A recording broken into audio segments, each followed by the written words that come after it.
Hi boys and girls, it's Miss Rossi. Today we're going to draw an optical illusion using perspective and space. What you will be needing today is a white piece of paper.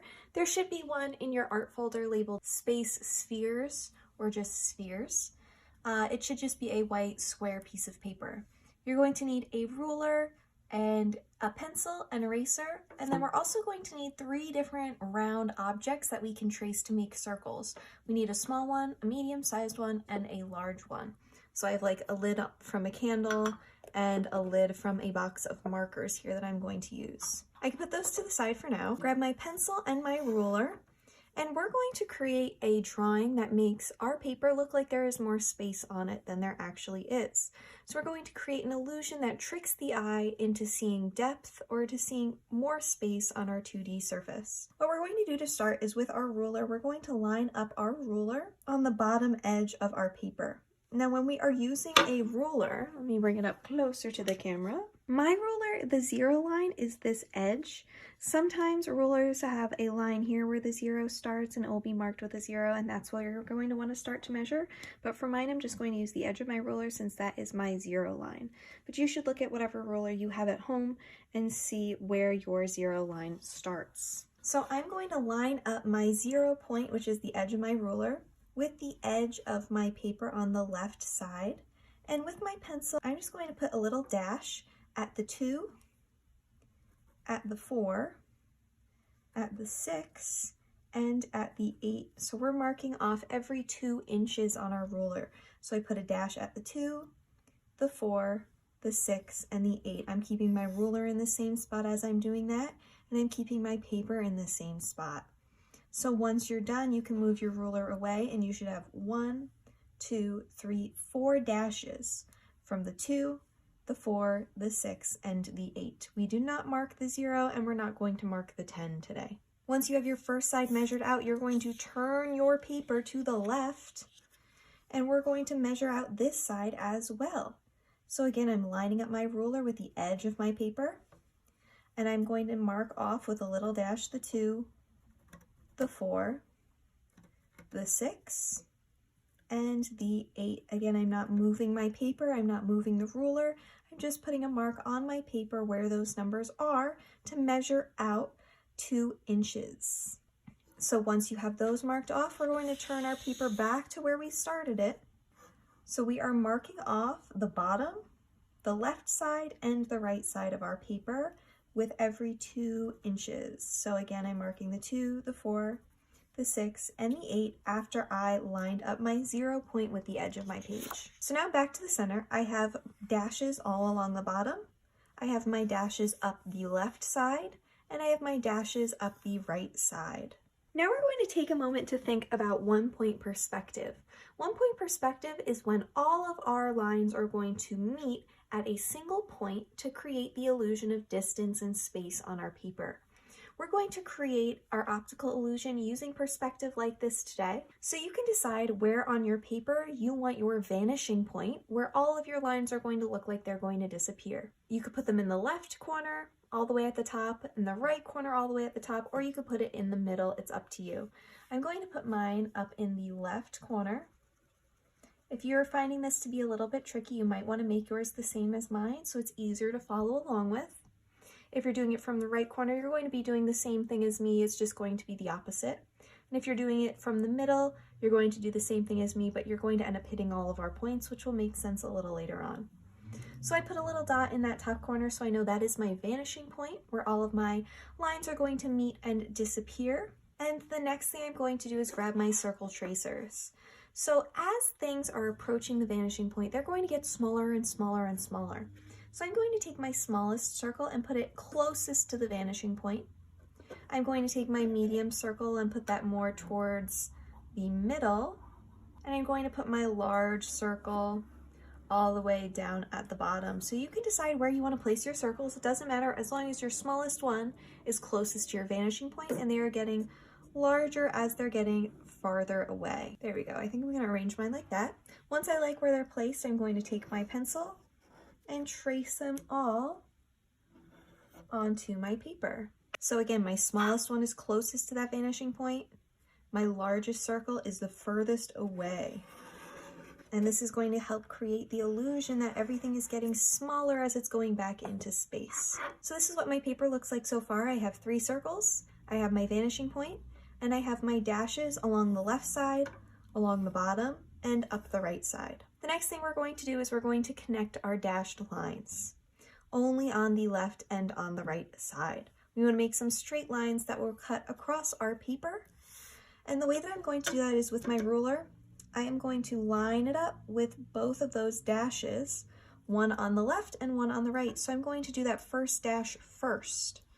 So the dash that is closest to the top of my paper, I am going to place my left side of my ruler so it is lined up with that dash. Then I'm going to hold that down so it doesn't move, and I'm going to turn my ruler so the right side can line up with that right dash. And I can look back, and if I see that my left side moved a little bit, I can keep adjusting it until my ruler is lined up as perfectly as I can get it, marking off both of those dashes. I'm going to spread out my fingers in the middle, pressing down firmly so my ruler doesn't move.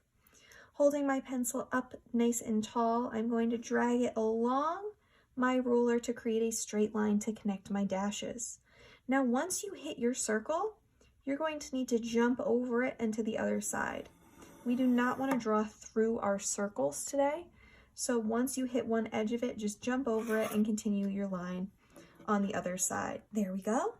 I'm going to do that same thing with my next line. All right, now I'm going to move on to those next dashes, that second dash that I have on the left and the right side, and I'm going to do the same thing.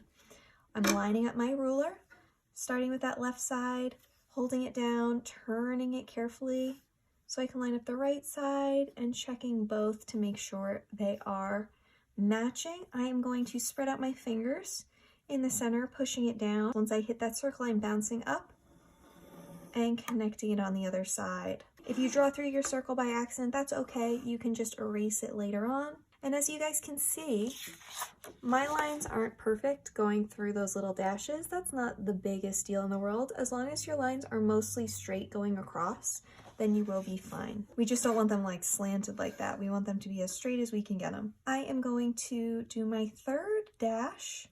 So again, lining up on the left, holding it down, turning my ruler, pressing down in the center, and bouncing over those circles. And my last one all the way down at the bottom, I'm doing that same thing, lining up both of those dashes and bouncing over our circle.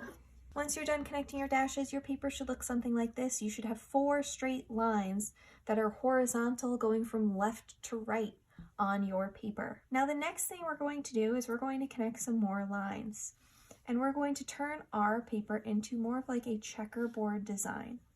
I'm going to mark off my dashed lines with a larger circle so they're easier to see, only along the right side. And now I'm going to connect these right-sided points to my vanishing point. If you decided to make your vanishing point on the right, you're going to connect them to the left. So you just want to connect your vanishing point to the opposite side's dots. So again, I'm going to line up my ruler with my vanishing point first, and then I'm going to turn it until I reach my first dot, and I can see I moved off of my vanishing point, so I can slide my ruler around until it lines up as best as it can. There we go. And just like before, we don't want to draw through our circle. I can't really see my circle from this angle, so, oh, I didn't hit it, nice. And I'm just going to connect my vanishing point to all of these dots on the opposite side. So again, from the vanishing point to my next dot, lining up that ruler, holding it down in the middle, jumping over my circle and connecting. Then to the next one.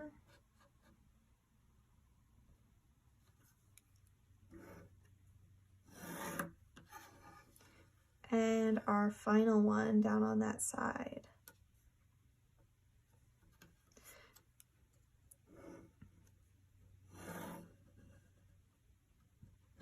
All right, there we go.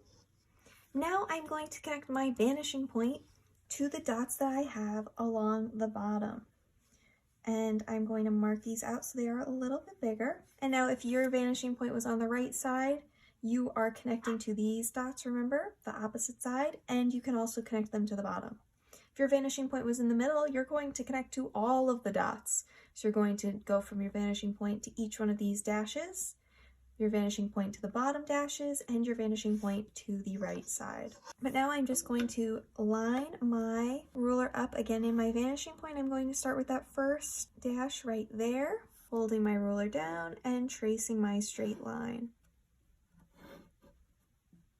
Moving on to the next one, and I'm moving the whole ruler as I'm going to the next one because I want to make sure that it's lined up each time. If I just kept it here and then turned it, it's eventually going to start to shift and move, and it's not going to be on your vanishing point anymore. So you want to make sure that you're lining up your ruler and looking at it every single time you're going to trace a line.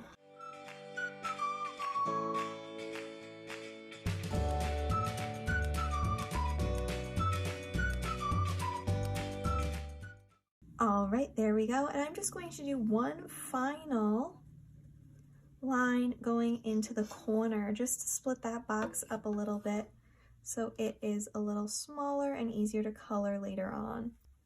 So I'm going from the vanishing point right into the corner of my paper. There we go. Once your paper looks like this, you can stop for today. I know it can get a little tricky using the ruler, so try your best.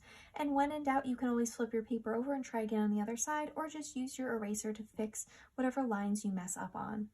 Once you are finished tracing out your project, we're going to add some more details next week, and we're going to add some color. So you can take a photo of this and share it with me on Canvas so that I can see that you're on the right track, and I can help you if you make any mistakes. Don't give up. I know you guys can do it, so try your best, have fun, and get creative, and I can't wait to see how your optical illusions are starting to turn out.